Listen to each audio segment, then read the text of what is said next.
Marcus quit his job on a Friday in March 2019. Software engineer, 38 years old, pulling $145,000 a year at a mid-sized tech firm outside Austin.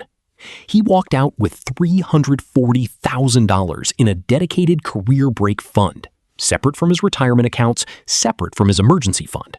5 years later, at 43, he came back. Within 8 months, he was earning more than he'd made when he left. Dana quit the same week. Same company, same title, same salary.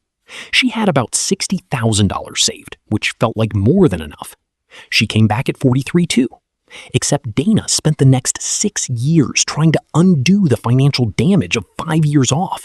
Not the years she spent away, the years she spent recovering from them.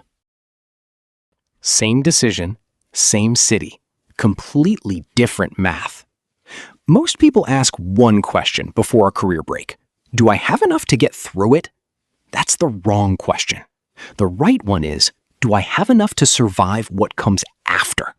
Those are two completely different numbers, and almost no one calculates the second one. If you're thinking about stepping away from work, not quitting forever, just pausing, and you're not sure you can actually afford it, subscribe and like this video. It will help more than you think. Here's the plan most people make. They add up monthly expenses, multiply by 60 months, check their savings account. If the balance is bigger than the total, they decide they can afford it. That's the whole plan. But a career break isn't just a gap in your calendar. It's a gap in 4 separate financial systems running at once, and most people only account for one of them. Think of it like pulling a single brick from the foundation of a house. The house doesn't fall immediately. You can walk around in it for months without noticing anything wrong. 5 years later, you find the walls have been quietly leaning since the day that brick came out. The break itself feels fine. The aftermath is where the math gets brutal. The psychological trap is specificity. People plan for what they can see. Rent, groceries, utilities. They don't plan for what erodes while they're not watching. The enemy isn't the decision to take a break. The enemy is the assumption that a break only costs what it visibly costs. What Marcus understood, and Dana didn't, is that a 5-year break has a real price tag. Not an estimate, a number. And that number has 4 layers. Start with the obvious one, because even the obvious one is bigger than most people think. Living expenses for 5 years in a mid-cost city, Austin, Columbus, Phoenix, run $4,000 to $5,000 a month for a single person. Multiply $4,500 by 60 months, and you get $270,000. That's just to exist before anything goes wrong. Financial planners recommend adding a 20% buffer for unexpected costs. So you're looking at roughly $315,000 in liquid savings just to fund 5 ordinary years without touching retirement. Only 27% of Americans have 6 months of expenses saved. Not 5 years, 6 months. Marcus had $340,000 in a dedicated fund. Dana had $60,000 and a plan to freelance. The gap between those numbers is almost the entire story. Then there's the second layer, the one that catches people completely off guard. Healthcare. When you leave your job, employer-sponsored insurance ends. Your options are COBRA, which runs $600 to $850 a month at the full unsubsidized rate, or an ACA marketplace plan after COBRA expires at 18 months. Over 5 years, healthcare costs that didn't exist when you were employed add up to $45,000 to $50,000. Dana's COBRA was $740 a month. Her ACA plan had a $6,500 deductible. One minor procedure in year 3 cost $4,800 out of pocket. Healthcare alone added $42,000 in costs she hadn't planned for, and that was without a single hospital stay. The third layer is quieter but more expensive. The compounding crater. PensionBee published analysis in 2025 modeling a 5-year pause in 401k contributions. No withdrawals, just a stop. The result? $345,691 less at retirement compared to someone who never paused. Not from spending, not from bad investments, just from 5 years of not putting money in. Every month you're not contributing, the gap widens. Not just by what you didn't put in, but by everything those dollars would have earned over the following decades. Marcus kept making small Roth IRA contributions throughout his break, $200 to $500 a month when he could. Dana stopped entirely, planning to catch up later. The IRS contribution limit is $7,000 a year. Even maxing it out after returning, it would take her nearly a decade to partially offset 5 years of missed compounding. The fourth layer is the salary penalty. Workers returning from extended career gaps earn roughly 7 to 9% less than comparable workers who stayed employed, and that gap persists for up to 5 years post-return. For someone at $145,000, a 9% penalty is $13,000 a year in missing income. Over 5 years of recovery, that's $65,000 in foregone earnings at exactly the moment when the rebuild needs to move fastest.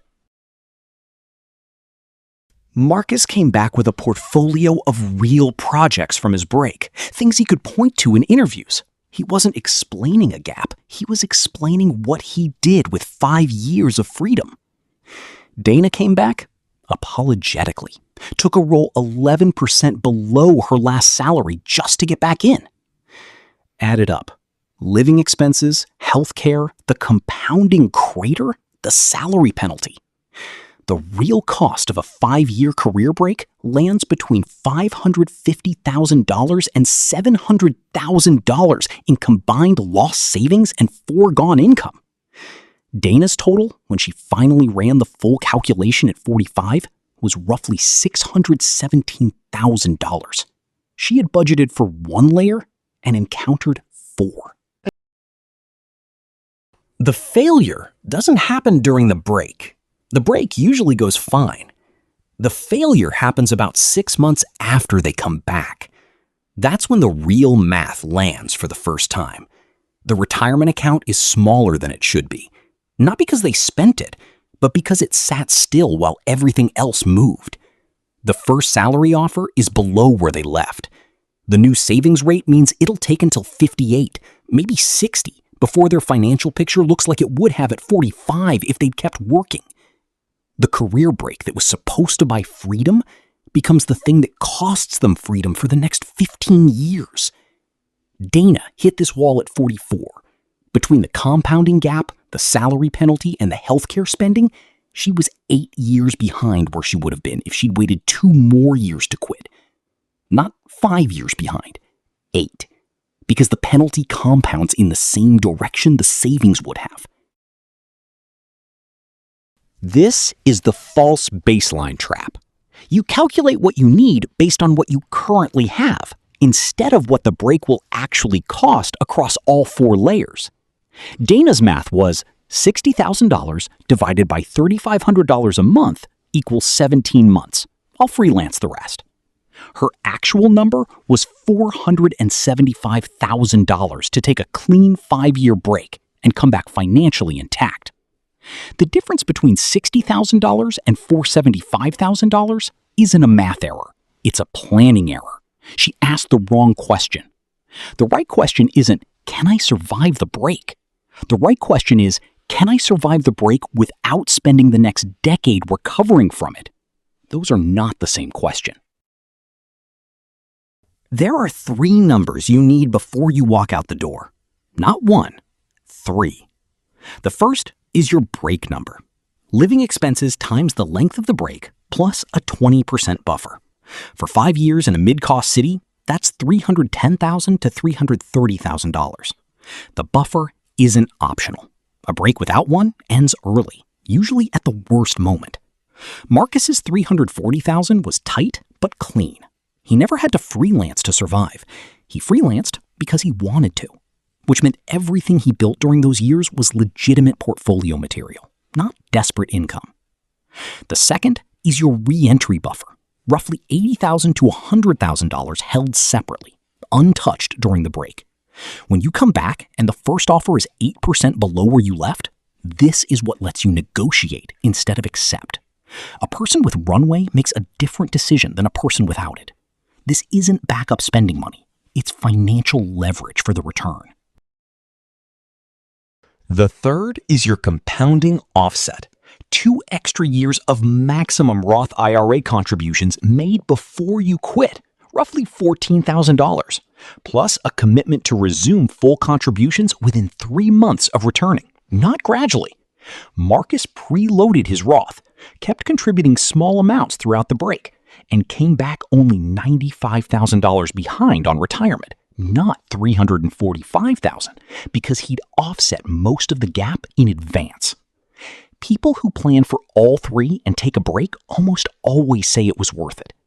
People who plan for only the first one often wish they'd waited, not because the break was wrong, but because the recovery was harder than the break was good. Marcus and Dana both turned 50 this year. Marcus is a principal engineer at a company he actually wants to work for. His 401k is at $1.1 million.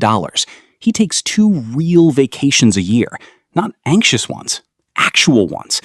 The break cost what he expected it to cost, nothing more. Dana is building.